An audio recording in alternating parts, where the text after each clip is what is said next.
with Web3 TV, and today I'm at the FiNext Conference. Joining me, we have Piyush, the founder and CEO of POLYTRADE. How are you today? I'm very good. Thank you so much. How are you? I'm well. Thanks for joining me. I wanted to learn a little bit more about your company, and I know that you were a speaker today, so maybe you could share some insights that you shared with the audience on stage. But it's so interesting to see there is a Web3 TV. I mean, it's quite surprising. So yeah, I've been into trade finance space for almost a decade now. Moving into Web3 was a big move for any company which is established business. What we used to do is trade finance when we, a supplier sitting in Asia selling to Walmart in US, we purchase the receivables of this supplier, making early finance available to him. Okay. So we are a trade finance company. We are a lender. We are a bank, quasi bank, which does financing for these suppliers, helping them to improve their working capital cycle. Moving on to blockchain was a very strategic move for us because we have been seeing every year number of scams, number of frauds increasing in the industry. Yeah, every day. Duplicate invoices, and I come from India where I have seen billions of dollars of scams in Singapore and India done by these corporate clients. Okay. The biggest problem is that none of the banks communicate with each other. So if I'm giving you a loan as a bank, I will never go and check your profile with other banks.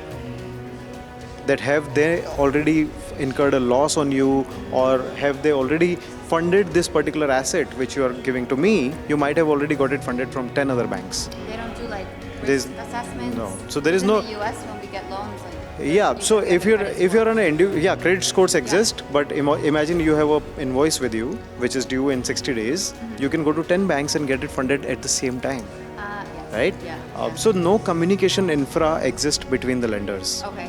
And that was a very compelling point for us to move on to blockchain, that there is one blockchain explorer where everybody could go eventually, check about this invoice, its validity, whether it's funded or not, whether it's fake or true.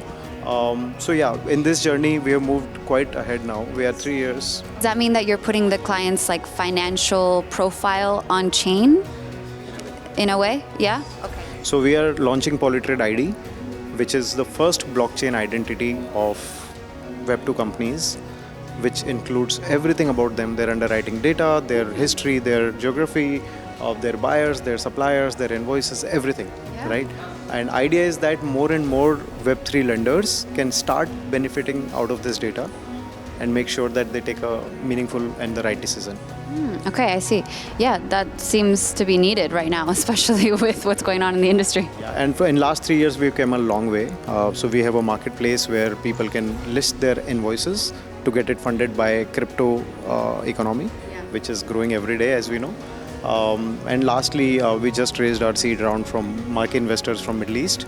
So we raised $4 million from equity investors. So it's quite interesting space for us. Yeah, definitely. And I guess you could say that this type of transparency that blockchain can help out with is for accounting and financial reporting, which also seems to be an issue given the FTX crisis. We don't want that to happen again. Yeah.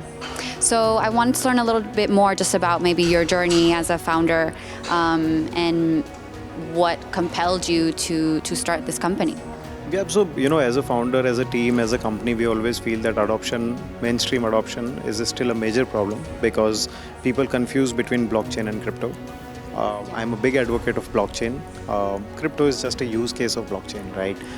Crypto sees all ups and downs. Crypto sees all the scams like FTX. The market, yeah. Yeah, but that should not let people lose their faith in blockchain as a technology, right? Because blockchain is bringing transparency, and because of that transparency, we have so many problems happening in the industry, right? So more regulators coming into the play, more regulators bringing CBDCs and stable coins and tokenized deposits. We are working with JP Morgan, MasterCard now. These kind of institutions, when the adoption happens, then we know that we are in the right track. Yeah. So did you see the news about BlackRock's application for a Bitcoin ETF? What do you think about that? Do you think it'll pass? In SEC, it's a lot of allegations on SEC. People are saying that they are doing this intentionally. Yeah, they to change their minds, I guess. I don't know if that's going to happen. Market so that people can enter easy. But I think it's a brilliant move. Forget about all the rumors of what SEC has done. Again, as I said, till large institutions come in, we will never see mainstream adoption. Okay. Right? you and me can never participate in a ETF unless it's a regulated, it's a large institution running it. Otherwise, the FTX scams keep happening, and we will keep blaming the crypto industry. Right. So this move from BlackRock, you think, will set a precedent for others? For sure, and I think with the similar news was about Fidelity.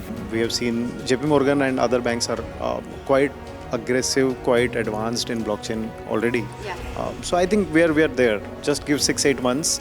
I think the next bull cycle, what crypto people say, should happen when all these large institutions start playing with each other. Okay. So you have a positive outlook for the market? 100%. I think just hold on to horses. Don't lose your, coin. Hold on to your horses, is that what we said? That's how we say. But yeah, it's interesting. Don't lose hope. This is the right time to buy. Markets are crashing every day.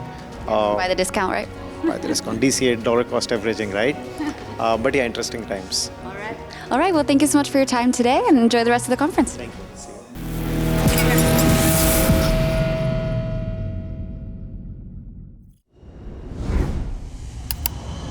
you.